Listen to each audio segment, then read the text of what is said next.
Next is a hosiery product that I invented basically out of a need to be warmer and more comfortable in my boots. And so what we do with this product is we're the only ones that do it. We have a patent pending on the whole concept, but we put a performance sock. We hand sew performance socks to the bottom of hosiery. So when you wear your tights with your boots, your feet are much more comfortable, they're much warmer, they're more durable. You don't have to worry about having to layer a separate sock over your tights when you wear your boots. So you can wear them as base wear when you go skiing, or we have people that wear them when they go running in the morning, as it's just so much more cozy and comfortable. And Lady B's wearing some right now. She slips them on during the show here, Patty, in the studio. It is... good thing the cameras are not facing that way. They could have shut us down here. I'm impressed with her. I'm impressed with her dexterity. Yeah, exactly. I tell you what, she's bendy. but yeah, the whole concept came from I used to work, as you mentioned before, in corporate America. I used to work in the media business in television, and I was a road warrior. I traveled all over the country, and I always wore a suit, and I wore tights and boots were kind of like my own uniform, I guess. And I was based in the Midwest and based here in Chicago, and going to all the glamorous places like Fargo, North Dakota, and freezing my little booty off. The world of comedy comes back once again. Right? I know. Oh God, flashbacks there, right?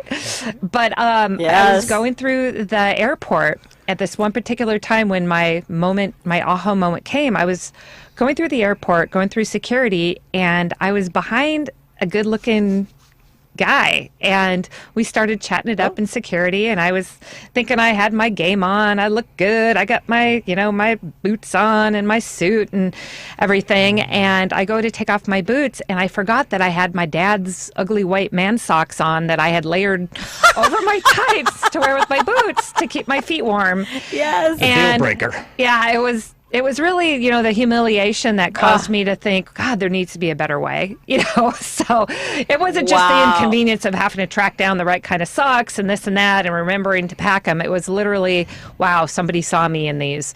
But that's where the idea came from. And then it was a whole process and journey to get to where we are now. But yeah, it came out of a need, actually. It came out of an embarrassing moment. And the fact she wanted to meet a dude. Yeah, and I wanted to meet a good-looking dude.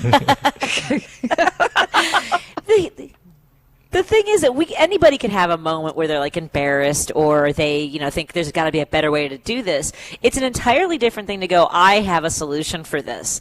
So going from I need to make this item. How long did it take for you to with development and figuring out how to get investment and startup money, all those things? Yeah, there's so much more to it than just having the idea. The idea honestly is kind of the easy part. The hard part is figuring out to get how to get all those elements into place and then get to market, and also to make sure that there is even a market for your idea. So I was probably about a year, I think, from the first idea, but then once I did some market research, I did some surveys, about 100 and some people, to see, is this something, how much would they pay for it? Are other people having the same issue that I'm having? And I found that there really was a market for it. And then after that, I was very lucky. I ran into, I did a little research and found a place called the Manufacturing Solutions Center down in North Carolina. And they're basically a nonprofit helping entrepreneurs and helping manufacturers as well, build up, get started, and connect everybody together, really. And so they helped me with a prototype and helped me figure out, the kind of sock that I wanted. I had a vision in mind. I tested so many different kinds of socks and so many different kinds of hosiery, and also making sure that we could get it right without having a really, a noticeable seam, because it's a seam. I mean, the socks are knit on a sock machine, the hosiery is knit on a hosiery machine. So that's never been done before, and we combine the two. And it seems to make sense. It seems like, wow, so why simple, wasn't that done? But it was not easy because the two manufacturers, they don't speak. But the good old boys down in the Carolinas, the hosiery industry and the sock industry are totally two different industries apparently. Yeah, and they never worked together before. Yeah, they never worked together. It's kind of like the Hatfields and McCoys. You know, they all have their kind of. So for the first time, Shelby brought them together and said, "Hey, we got a product to make. Let's make it." Yeah. And so that's insane. Yeah, it was really kind of an interesting process going through the whole manufacturing part. But once we did, I mean, it kind of blew up. And I was still working at Disney at the time, and I was based out of. I worked out of Burbank, out of the studio, selling TV shows for them to TV stations. And I did love my job. I'd been in that industry for about 10 years, and it was the success of this concept that, like, you know, helped me to move to the next, basically the next chapter of my life, which was scary. It was scary because I was making decent money, very good money. I had a really kind of fun, glamorous lifestyle, and here I am, you know, now making hosiery, which was bizarre. But going to trade shows, and it got on Oprah, and then The View, and Good Morning America, and then we were in QVC. So it really started to take off. So once I saw that there was a need, and then the market was there, then it became a little bit easier for me to jump off that cliff. It's such a great story because, you know, we always see these folks who are like, start your own business, be your own boss, which, you know, it takes a lot of work. What was the moment you realized, okay, have you ever thought I'd made the right choice? Or are you always kind of like, you know, thinking, what should I do next? Kind of a thing? No, that's a great question, Patti, because I think in the very beginning, I was so determined, and there was so much almost adrenaline and the excitement of it all. It was just happening so fast that I didn't really put a lot of thought. I just knew that was my next step, you know. And honestly, in the broadcast industry, I mean, I had been in there doing that for a long time, and it ceased to be a challenge for me. And the industry, obviously, as you know, has changed, and so I was kind of positioned well. Plus, I don't have children, so I didn't have to worry about. All I had to worry about was myself. So that's the thing. I mean, you know, not everybody is in the position where I was at that time in my life where I could jump. But I'll tell you, I look back a lot and think, wow, it was really good there. I liked my benefits. I enjoyed I'm sure. working for Disney. I enjoyed having that safety a corporate car and like sure, you know. So yeah, I do. But I look back too, and I've grown so much more as a person. I am so much, I think, in tune. I think I've become humbled. Which I didn't know I needed, but apparently I did. Like we all do, right? We don't know it, but then we embrace it when we do. Yeah, no, it's been a wonderful. And then you have no regrets, like, I wish I would have jumped on this. No, I don't. That's the thing, you don't. Yes. No. That's what you. No, I don't. Honestly, I'm proud of myself. I look back and I think, wow, I went all through that. And I didn't do it by myself. I did have, you know, friends along the way, Jerry, and he was my right hand, you know. Man, dude, whatever, dude. So, I could talk all day long about gussets and denier and everything like that. Yeah, which is really uncomfortable. As you should. It's wrong. It's it's not. I learned a lot. We all have been, but honestly, it's the product that kept pushing me. And then just meeting really great people along the way. And I had the opportunity to speak to several groups of women entrepreneurs to kind of tell them my story, whether it was at USC, the entrepreneurship program, the MBA program, and other things inspiring like that. To a lot of young ladies, was, because you're right. People think entrepreneurship is, you know, hey, I want to be my own boss. I don't want anyone telling me what to do. But it's so much more than that. And it became almost a buzzword. You know, but at the time when I did it, it wasn't about being my own boss. I just thought the product was great. I just wanted it out there. Mm-hmm. So, you know, and That's then awesome. And then everything that goes along with it is just, you know, a headache. Well, and what I love too about I have a couple pairs of boot tights myself. When I got to meet you just before I left to do this event. Again, everyone, I'm at Radius Chicago for a campaign kickoff party tonight, and I wanted to make sure that Shelby Mason, our guest right now in studio, and Jerry Wolski were comfortable and set up. And as you saw, I'm wearing lace and leather and motorcycle boots. Yeah, it's kind of like you're my girl. There you go. Yes.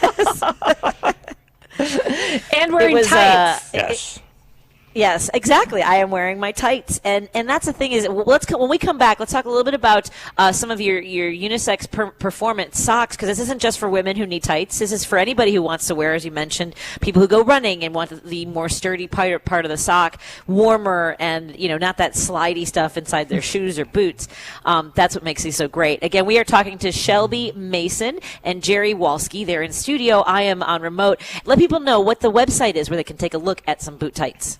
Yeah, Bootights.com, right? Bootights, BOOTIGHTS. So one T in the middle, not two T's. Bootights.com. There we go. And here, Shelby, do me a favor. Are we doing a giveaway? Can we do a giveaway? Oh, yes. Yes. Excellent. Oh, yeah, I would love to do a giveaway. So, Shelby, pick a number between 1 and 5. 4. She's like, what? There's 4. so many Caller choices. number 4. Lady There's B's so got to many work now. choices. 4. Yes. Lady B is taking the calls. Caller number 4, you've got a free pair of tights. Yep. And we also are going to have a promo that we'll tell everyone about in just a moment. Caller number 4 for a pair of free tights, 773-763-WCPT. That's 773-763-9278. We'll be right back after this with Jerry and Shelby on Driving It Home with Patti Vasquez. A Better Life with Dr. Sanjay Gupta. How can you get your kids to exercise more? I'm Dr. Sanjay Gupta, CNN's chief medical correspondent. From an early age, we teach our children what kind of healthy food they should be eating. In that same vein, it's important to teach them about all the benefits of exercise. It's never too early, and the best way to start is by modeling good behavior yourself. Any movement is better than no movement, but you should put a premium on activities that make them breathe faster and break a sweat. Experts we talked to said, as children grow up, it's also important to include exercises that develop balance and coordination, like riding a bike or jump roping or hula hooping. They need to do cardio to get their heart rate up, and strength training as well to build muscle. For kids, that doesn't mean they need to lift weights necessarily. Their body weight should be more than enough. I'm Dr. Sanjay Gupta, helping you live a better life. Why give your family just ordinary eggs when they can enjoy the best? Eggland's Best. The only eggs with more fresh and delicious taste, plus superior nutrition compared to ordinary eggs, with 6 times more vitamin D, 10 times more vitamin E, 25% less saturated fat, and 38% more lutein. Because the way you care is anything but ordinary. Only Eggland's Best. Better taste, better nutrition, better eggs. Panera believes in saying yes. Yes to clean, fresh ingredients. Yes to the new chicken sausage and pepperoni flatbread topped with rich mozzarella. Yes to delicious mac and cheese. Yes to putting it on a sandwich, creating the grilled mac and cheese sandwich. And yes to impromptu road trips to Sandwich, Illinois. Because that's living life to the flavor fullest. Get $1 delivery when you order on our app. Panera. Live your yes. Pricing and product availability may vary. Visit PaneraBread.com.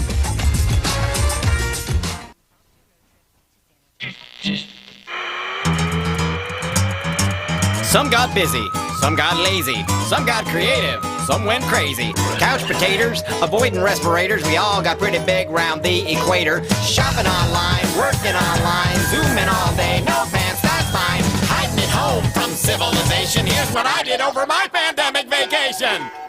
In chronological order, more or less, with the non-political songs first, 'cause not everybody wants to hear what I think politically, and I understand that, but honestly, how could anyone get through the past 18 months without one political thought? Again, that's Steve Goody's What I Did During My Pandemic Vacation, available at stevegoody.com, Goodie. And that reminds me that coming up tonight at 8 p.m. Central, I will be joining the virtual comedy show that we do every single Thursday night. You can go to virtualcomedyshow.com. And right now, if you're tuning in on Facebook, you can see our incredible and lovely guests that are in studio. We have Jerry Wolski and Shelby Mason from Bootights, and we have given away a pair of Bootights to Mark in Evanston. Was that right, Lady B? I need a thumbs up for it. Jerry's Mike. I believe it was Mike. Mike. Taking care of his lady. Mike, yes. It's Mike. Yes. Good job with the stocking stuffer, Mike my friend. Yeah. Hey, we don't know. He might want to wear that. Exactly. I'm not kidding. Anyone. Well, once we find out the size, that is so true. Yes. Yes. Oh, you're not kidding. It's the comfort, the functionality of them. Patty, I wore these when we were knocking on doors. That was... Yeah. No, this was a base layer. It was. Yeah. Yeah. I mean, it was cold. It took a couple hours for me and the top part, the control top, to get together and figure things out. But once we did, we were on speaking terms after a while, and then it worked out just fine. And you were cozy and comfy. Oh yeah, totally. Yeah. Oh, without a doubt. And here's why this is so brilliant that we're we get to chat with you, because Bootights, a lot of people might wear some of the control tops, as Jerry just mentioned, but right now I think more people, women obviously, are wearing flats more than they were before the pandemic, because we've gotten used to our Uggs and our Crocs and not having to go out in high heels. So this is quite perfect, Shelby. Yeah. Well, we actually have another product too that has, so if you don't want to wear boots, let's say you want to wear your flats or your loafers or your tennis shoes, we sew basically a ped into the bottom, so it's cushioned, it's moisture wicking, but it doesn't go all the way up to the ankle. So it's basically for any shoes that you wear, we have the product for you, but it's all, basically taking care of your feet. So can you show them? Yeah. Here, put that up in the camera there, Shelby. Yes, please. We have a little leg form here. Yeah. Yes, everyone go to Facebook. Go to WCPT's Facebook page, and you can see one of the leg models. Look at that. So, we have the sock on the bottom with the arch support. There's sculpted cushioning in the toe and the heel. There's a top mesh for ventilation. And then, again, this is sewn to the bottom of hosiery. And then we also have, knee highs that are also sewn. This part's knit on a hosiery machine, and you can wear them as so there's one size fits all for knee-high socks, ankle socks, and then there's a full that tight. Compression, and it's very smooth and compression, and it all stays up. And so it's just something that's different. It's basically putting two mediums together to make a better product.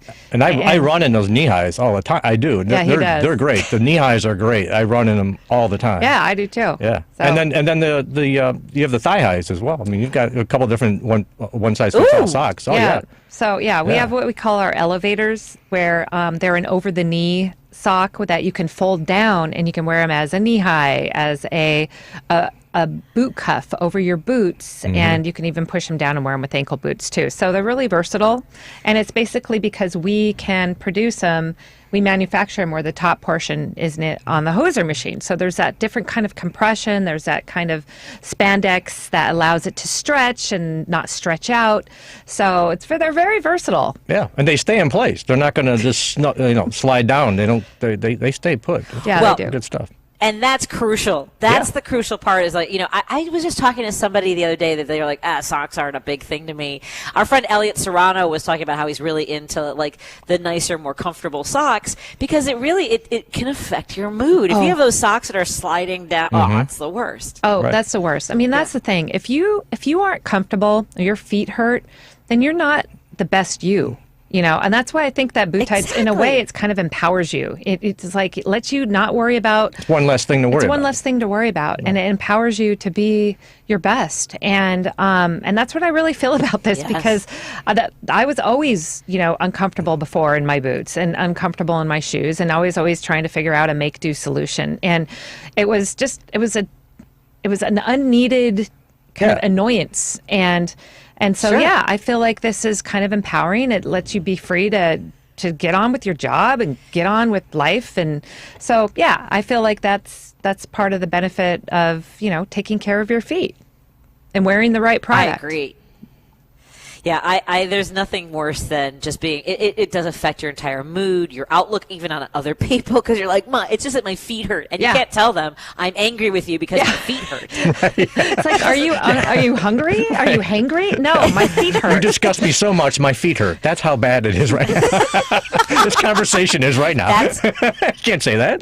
That's why you got to go to Bootights.com. That's right. I do love that. And we were talking earlier about how that shift from entrepreneur, how scary it can be to make that leap from a job that is where you have that security. But is it really when you, and I don't know when your the lawsuit. Now you were telling me when we were in the hallway before I left the station about this, kind of high profile case that you had against the studio. I don't know how much you want to tell us, and you don't have to go into it. But I've talked a lot about in the last few weeks. Yesterday we were talking about the underrepresentation of women in the trades. In Chicago, we are having a huge scandal and chaos and tragedy with young women who are lifeguards, and they're the targets of their superiors. In broadcasting, we had a piece in the Chicago Tribune. Do you want to talk at all about what you went through in L.A.? Yep. Early on in my career, and this was actually when I was based out of Chicago, I worked for a major media company that we all know. Although it wasn't Disney. Yeah, good cleanup, yeah. and it was a situation where there was just a lot of misogyny, and there was sexism. I mean, the industry was fraught with that, and it was back in 2003, 2004.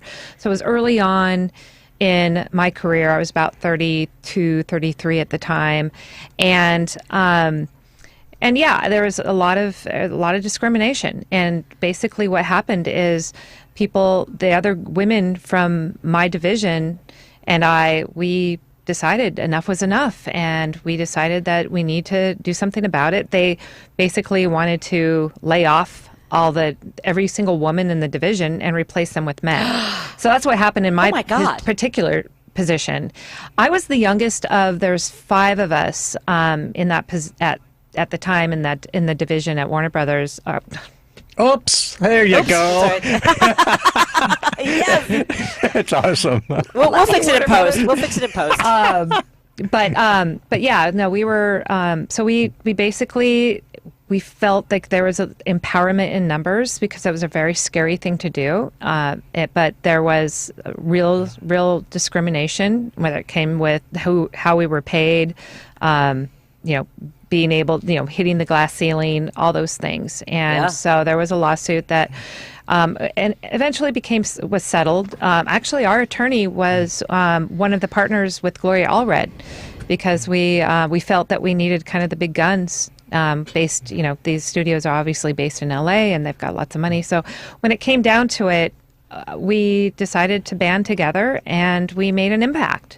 And it was scary, because we could have easily been blackballed from the industry. And I don't know. I don't think it turned out as. I was very lucky. Again, I was young. I ended up basically working for Disney right after I left there, and was very successful and very lucky. But it had an impact, and this was before the Me Too movement. So, it was a male-dominated industry, and especially in the sales and the program distribution side of things. And we felt like it was the cards were stacked against us, and there was some real discrimination. So we did something about it, kind of before it was something that women did. And we didn't have the online, that wasn't as big as it is now. So the Me Too thing couldn't even happen back then. No, it wasn't. So, I mean, I don't know if I would have had the strength to do it by myself. But I did have kind of the comfort having these other women side by side with me, and we made an impact as a group. So, but yeah, it had. I love that you're making. Yeah. You continue to make an impact. I mean, being a business owner, and I'm so excited to get to meet you. And I know we're hanging out on Saturday at Evergreen Country Club, but Jerry, I'm guessing that comedy show is at maximum capacity. Oh, yeah, it's going to be. It's going to be fun. It's going to be fun. Yes, we're gonna spray ourselves in rubbing alcohol on the way in. And but I know that before we go, I want to thank you again and being so cool about joining me in studio while I'm not there. It's just so surreal. But you guys are wonderful. No, well, You should have had the Clutch Cargo lips on your photo moving. You should have done that. And I want to let everyone know that Bootights is giving us through Sunday, December 12th. Yes. Oh, yeah. You have a promo for us for WCPT listeners. Yes. Tell us about that real quick. So we're going to give a free 2-pack of unisex performance socks to whoever goes to our site. And it's bootights.com/promo. And they put in the code WCPT. And this is going to be going until the 12th of December. So it's a great stocking stuffer. No pun intended, but it's a great gift, and it's great for men or women, and it's just super high quality performance socks made in USA. So wonderful. So check out the site and put in WCPT, and we'll give you a little sock love right back. I love a little sock love. That's awesome. And I will make sure that listeners know. I'll remind folks if they're like, what was that? I can't remember that code. I was driving. Again, that's the WCPT promo code through Sunday, December 12th. So they can put in WCPT for a free 2-pack of unisex performance ankle socks when you make a purchase of $50 or more. And Shelby, it was a pleasure to meet you. Jerry, thank you for introducing us to Shelby Mason. Thank you very much for having us in here. Of course. Excellent. And everyone go to bootights.com. That's BOOTIGHTS.com and find Bootights Shelby on Facebook as well. Have a great rest of your evening, you guys. Bye-bye. Thank you. Take care. Bye-bye. Thank you. And when we come back, I'm going to introduce you to someone I'm excited to meet. I'm going to introduce you to Kathy Kincanon Nosekwith, who has a book that is compiled of 99 love letters during World War II. And it's a love story that's been kept secret for 70 years. Stay with us, and you'll find out more about that after our traffic and message update. Joan Esposito, live, local, and progressive on WCPT Willow Springs is powered by ComEd. Lower your energy bills and reduce your carbon footprint with the ComEd Energy Efficiency Program. You're listening to WCPT 820. Here's the latest Chicago traffic update. Kennedy inbound, heavy delays all afternoon. Inbound between Montrose and the Burn, essentially a parking lot. Travel time skyrocketing. O'Hare to downtown, 84 minutes from Montrose to the Burn. A 54-minute drive. The Kennedy outbound, not in much better shape. Augusta Boulevard out to Montrose, slow going there. It's going to take you around 45 minutes to get from the Burn to O'Hare. Eisenhower inbound between North Avenue and the Tri-State. That's slow going. You got brakes on from Wolf to Austin as well. Travel times are up 1 hour, 390 to the old post office on the inbound I coming in from Wolf. That's going to be a 39-minute drive. Stevenson in the inbound lanes between County Line Road and Kedzie. That's also brakes going on time. 355 to disable Lakeshore Drive at 44 minutes. That's traffic. I'm Don Stuck. Mucinex DM's bilayer tablet allows for immediate and extended release, relieving both wet and dry coughs and loosening chest congestion for 12 hours. Mucinex is your trusted partner to help relieve cough and chest congestion and get your body back into control. Available at Walmart. Streaming November 14th. This is a company town, and the business is incarceration. A new original series from the co-creator of Yellowstone, Taylor Sheridan. Your influence within the prisons is unique. Jeremy Renner. We don't break the law, we bend it. Diane Wiest. You fix-it men, part-time gangsters. And Kyle Chandler. If you want to know who's running what, come to me. I'm the mayor of Kingstown. Mayor of Kingstown, streaming November 14th on Paramount Plus. Go to ParamountPlus.com to try it for free. WCPT 820, Chicago's progressive talk, where facts matter. My friend Marty, he wants to split the party. He wants blue folks in red states to vote green. I can see his point, though I really gotta say, no, we can't have another 2016. It seems nothing beats orange, nothing even freaking rhymes with it. What's a battered nation supposed to do? His Royal Orange Highness, he does love to divide us. We gotta stick together and vote blue.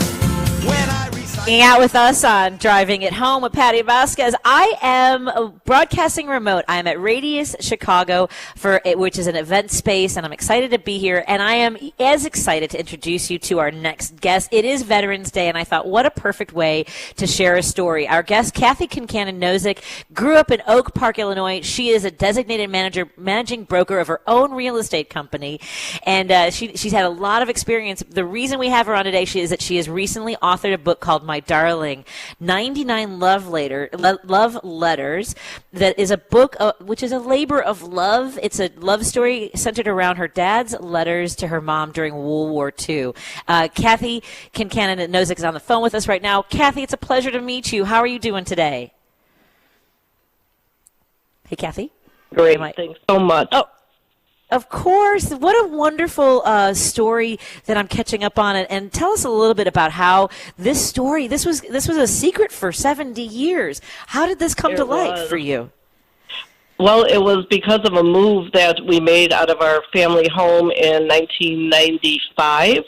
And I saw the letters during that move, and I had asked my mom while we were packing everything up if I could, what they were, and she told me they were her letters, and I pressed her a little further, and I said, what letters? And she's like, my letters from your father during World War II, and I'm like, oh my gosh, Mom, can I read them? And she's like, not till I'm gone. So that was in 95, and Mom died in 2013. So they stayed in that bag all that time, and way before that, since 1945, after the war ended. So yeah, I know it was. And then after Mom passed away, my sister came home for a visit from Colorado, and we got out the letters and started reading them as a family. And oh my gosh, the tears and the laughter, and it just was. It was incredible to know what we had in our hands, you know. It was my dad's words that were just jumping off the pages. Yes, that's what I was going to say, is that here's an entire world that you wouldn't, even if they had told you along the way, you know, as a kid, you kind of get annoyed, you know, there goes Dad telling some stories again. You don't know, right? Here's something that you have a whole different part of their lives that you never would have known about. What were some of the things what did you learn? Yeah. Oh, my gosh. Well, I got to know my dad.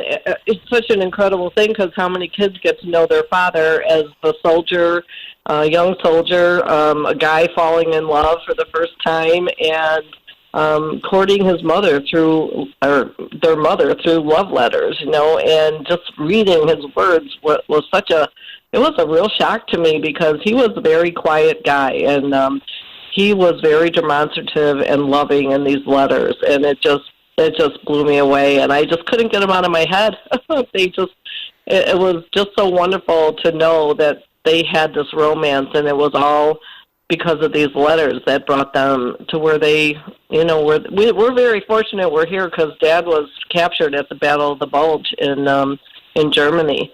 So he was missing for quite a long time. My mom didn't even know if he was dead or alive. And we found all this out through the letters, because they never talked about it. Right. I have no idea what she went through. Yeah. Because you hear that often with, especially it seems as, well, I mean, I think a lot of veterans who have gone through an ordeal of war and being a POW. And you mentioned that they often don't talk about it. So you know, reading about that, what did he ever share with you during your lifetime? Oh, there's only a couple stories, and we have 5 kids in our family, so we all seem to have the same story. The one that I remember the most was about the food in the prison camp, and how they were served maggot soup, and how he wouldn't eat it. Oh. And a guy actually offered him a ring for his soup, and of course Daddy didn't take the ring, but he gave him his soup. And that was a story that he would tell us. And not only that, how cold he was. He was always cold. You know, they walked a great deal, and it was winter time during the battle, and you know, they were in Germany, and he said he's never been so cold in his life. So those are the 2 stories that stick out for me, and it seems like my brothers and sisters all have the same story. So that's really all he was able to share with us. And so, learning so much about his life. I mean, this is 99 letters. Were there some that were really long and a lot of detail, and some that were just sort of short and brief? No, he was the letters weren't on like 8x11s, but they were, you know, it was like some sort of notebook paper. But sometimes his letters were 7 pages long, and other times it was maybe 1 page and then the back of a page. Yeah, it's just. I couldn't believe he actually had that much to say. But he did, and that's what really just stuck out for me, just how he was able to, in the written word, tell my mother how he was feeling about her. And then there was the mundane stuff, My dad was a minor league baseball player, so he also pitched in special, he was a pitcher for special services in the Army. So a lot of the letters were filled with that, but we had no idea that he even did that, So yeah, really, yeah. Unbelievable. And we have a huge legacy in our family because my dad was a pitcher in the minors, and then my younger brother was a pitcher in the minors, and his son now pitches for the White Sox in the minors. So it's pretty. He's got this legacy that he's left. Well, and it's a legacy that, what a wonderful gift from your parents to be able to preserve that legacy, not just for your family and to learn about them, but this is really, these are historical documents. I mean, as humans, our desire to tell stories is part of what defines us. And so to have this, I mean, this will last forever for people as a book. I mean, does that sometimes, grab you where you're like, oh, we're part of history in ways that we never even imagined? Yeah, it's a little overwhelming because honestly, I did this as a legacy to my family. I'm thinking if 5 people read this book, I'd be really excited about it, and it would just be something that they could hand down to the generations that follow us. But it's gotten some attention, and I'm so excited about it. And the more I talk about it, you just realize how generational this is and how many people it touches, and for different reasons. And one of the things I do want to say is writing this book, I realized it is, of course, all the guys and the women that go overseas and fight for our country and how hard that is on everybody. But I also saw the other side of it through these letters on what my mom went through and everyone that is back home waiting, and not knowing the unknown. It affects everybody, it's just, I've shed a lot of tears, reading these letters and realizing things, and now they're gone and you can't ask them anything, so I guess it was something that they wanted just to keep between them. Right. But, and that's, but my mother, and that's the surprised, thing. Believe me. And I'm, by the way, for anyone who wants to know and wants to get a copy of this book, it's My Darling, 99 Love Letters. It's available at bookstores. It's available on Amazon. I'm looking at the reviews. I mean, everyone loves this book. It's just remarkable. It really is. It's so sweet. And I think people want that. They want to feel good. And that's such a glorified part of our history, right? Because that was when people made so many sacrifices for each other, whether it was our men and women who were serving or working in manufacturing plants or even, not wearing nylons and making things stretch. How much of that impacted your life growing up that your parents were part of that what we call the greatest generation? They were the greatest generation. It did impact us just because, they went through it, and, my dad's mom went through it. And, so you just knew that they struggled for everything that they got, and you just look back on how my 2 parents, my dad had to quit his education to help his mom on the farm, when he was young, and how these 2 people raised 5 kids, and, we're all hardworking kids, and there's just such an awe and respect that I have for them, especially, it's just, I always have, but it's just grown exponentially after realizing more of what they went through to have us and raise this family, so it's a gift, it is a gift. And I know that it's got to be so hard, putting this together and missing them and yet having a piece of them that you might not have otherwise had. Having gone through all those letters, what do you wish you could ask them? What questions would you want to have answered having gone through all these letters? Well, I think the biggest thing that I would ask, my mom and I were like 2 peas in a pod. We were very close, and when she passed away, it was really, really hard on me. And the thing that amazes me about what they went through is that she never, ever had a conversation with me about this. We lived together. Her last 5 years of her life were with my husband and I, and the fact that we've had many heart-to-hearts, and it's just like none of this ever came out, that what she went through and what she struggled, and so I just would love to have that conversation with her, and and Dad, knowing what he must have gone through, being missing for that long, and Mom not knowing if he was alive or dead. And she was home pregnant with my older brother, and he was missing. She didn't hear from him until after my brother was born. So, we've got War Department letters in the book as well saying that there's no word and they have no idea if, no further information. So I don't know how she did it.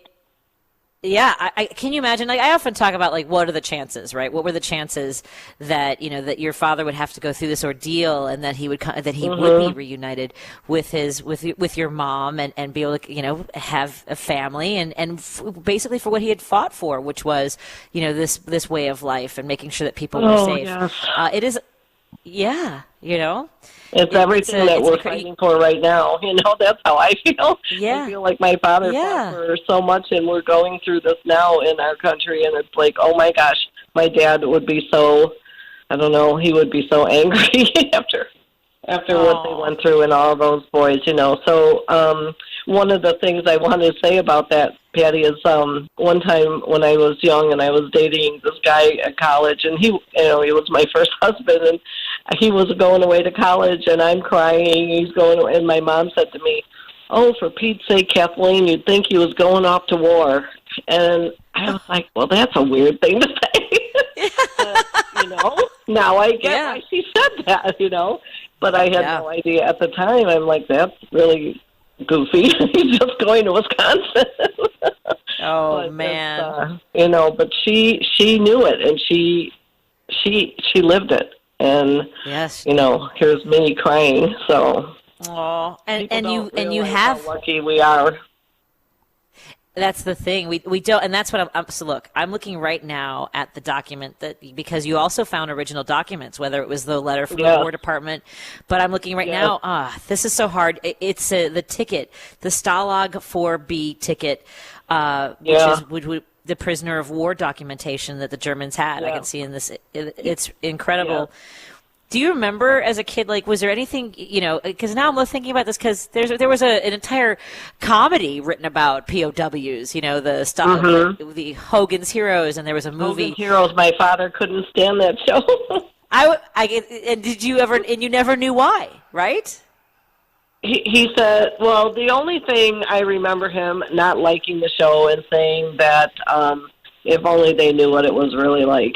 I think it was kind of, of course it was satire, but when you have lived it, it wasn't funny. Exactly. So, oh my. Yeah. Well, thank you so much for doing this for not just of course it is to bring your parents a part of their lives to everyone, but I think that it's such a remarkable thing. You transport people back in time to a different time of life, to a moment in our history that is so important to remember. But above all, I'm going to get choked up. It's this story of love. And it's such a remarkable thing that you've done. Thank you so much for that. I really thank you. You're making me cry. I'm like, don't cry.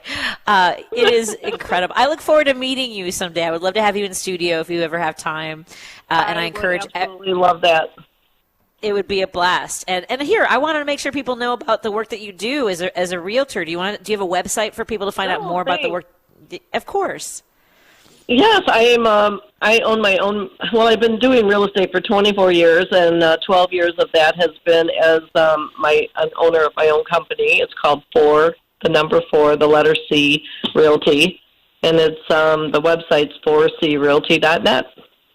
Excellent. And, everyone support. I love what I do. I love what I do. I can tell that you have so much passion, and again, another part of the legacy that your parents have shared with all of us is, again, your dad making it back, your mom holding down the fort, all those things come together, because what were the chances? 100%. Yeah. Yeah. Thank you so much. Have a wonderful rest of your evening. Appreciate it. Of course, Yeah, anytime. me If too. you've got anything, was there anything that you knew you wanted to say that maybe I didn't get to touch on? Because I never want to leave a guest leaving thinking, oh, you know what I meant to say. Do you have anything you want to share, or even a hello to anybody out there? Oh, well, hello to all my siblings. They are a part of this book, and they're a part of my mom and dad's legacy. And I've got grandchildren now too, so it's just all for them. I wrote this with them in mind, and I wanted everybody to know who started this love story. So, and we're carrying it on. That's what we're meant to do. So, that's so important. And I think my mom and dad right now are smiling down on the fact that it all came to fruition for me. Because you could say I'm going to write a book, and 3 years later you're still like, oh, I know. How do I publish this? Exactly. Now what do I do? You did it. Yep. I did it. You did it. Yep, you did it. Everyone, check out But My I would love Darling to come and 99. visit you anytime. Let's do it. Let's do it for the holidays. Again, My Darling 99 Love Letters. It's available on Amazon and in bookstores. And we will have Kathy Kincanon Nosek back in. And I hope I'm saying your name correctly. Nosek? You are, absolutely. Yes, you are. Wonderful. Have a great evening and a great weekend, and we'll talk to you again soon. Thank you, Patty. Have a great night Of course. yourself. Thank Bye-bye. you. We're going to take bye-bye. We're going to take a quick break here, and we've got some time for at least maybe one call if anyone's been waiting to call in. 773-763-9278. We're driving it home, and I'm your host, Patti Vasquez. Back in a moment. 18. That's how many cars we currently have on the lot, 18. This is TJ from McCarthy Ford, and you've probably heard about the crazy shortages that car dealers are facing, and all because of a semiconductor chip the size of a quarter. Tens of thousands of vehicles are languishing in factory parking lots just waiting for that tiny chip. Just one more example of how COVID-19 has impacted our daily lives, even in a post-vaccine world. It seems that cars, trucks, SUVs aren't the only thing reliant on those chips. Laptops, notebooks, cell phones, everything we use every day relies on silicon-based semiconductor chips, and there's a backup never before seen. So what does this all mean for us? We need your used vehicles urgently. What does this mean for you? We're paying top dollar, and we're making quick deals. Stop by our store at the corner of 115th and Pulaski Road, and we'll do a quick evaluation of your vehicle, and you might leave with a hefty check in your pocket. Please call 773-239-7900 today. McCarthy Ford wants your car. This is the Consumer Attention Lifeline with an urgent message. A federal jury unanimously ruled that Roundup, a popular weed killer, was a substantial factor in potentially developing non-Hodgkin's lymphoma. Victims who used Roundup and were later diagnosed with non-Hodgkin's lymphoma have been awarded millions of dollars. One simple phone call is all it takes to find out if you qualify for a cash settlement. Call now for a free confidential case review. It only takes a few minutes, and there are no fees for our service. Thousands of people may have been exposed to this dangerous weed killer over the course of decades. This is a time-sensitive matter, so you must call now. If you or someone you know used Roundup weed killer and were later diagnosed with non-Hodgkin's lymphoma, this could be your lifeline to substantial financial compensation. Just call 1-800-737-5088. Call 1-800-737-5088 now. For terms and conditions, visit yourrights.legal. Call 1-800-737-5088 now. On January 6, 2021, followers of Trump and something called QAnon attempted a coup at the United States Capitol. Who are these people?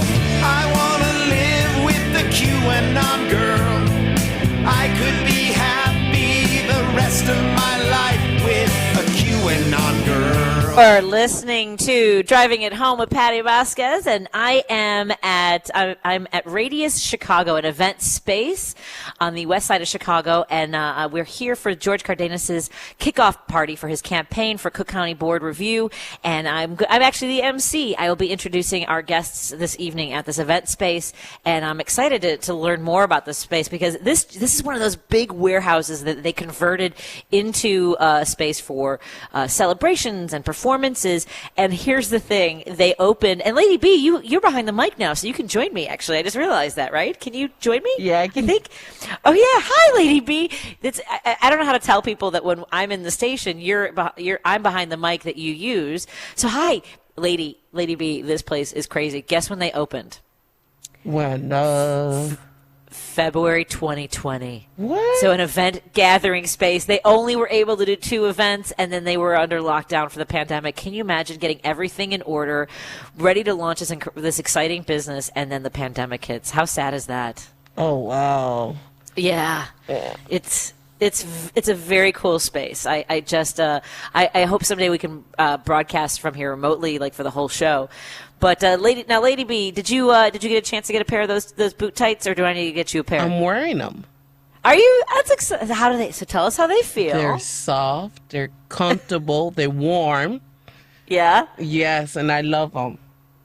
See, and some people don't know how much of a mood changer it is to put on something comfortable like that. They really don't, do they? Right, they don't. And they had them on my size. I was like, yes. I was happy. And these make a great gift. Christmas is coming. This is perfect. Yay! Oh, I can see. Look, there's Lady B on the live stream. So right now, if you go to our live stream, there's Lady B behind the board, and see, people are excited to see you. Nabor and Heather are watching. I always feel like it's like romper room here. It's the only time I get to miss you, I get to talk to you, is when I'm not there, Lady B. This is surreal. Oh. I don't know if you saw that the Kyle Rittenhouse, his events team, rested. What did you think about when you saw him crying on the stand? Because I was just like, come on. I'm gonna be nice. He was faking it. I'm gonna watch my words. He was faking it. It wasn't sincere to me, right. You know. And when he was testifying, he said he felt cornered. I'm like, really? But you had that gun, that and it was just upsetting, and that judge. Yep. It was, and then he lets the phone ring. I'm just upset. I can't even talk my words. I know. You're was right. Just upsetting, and I feel like he's gonna come off. He's not gonna jail. I have this bad feeling.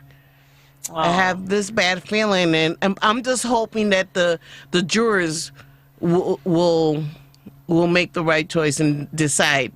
You know. Right. I'm with you, and to your point that he felt cornered, he wouldn't have felt cornered if he wasn't there with a gun, like you said. Thank you. Yeah. Thank you. And then when he said that he was, his intent was to protect the stores, the properties. Yep.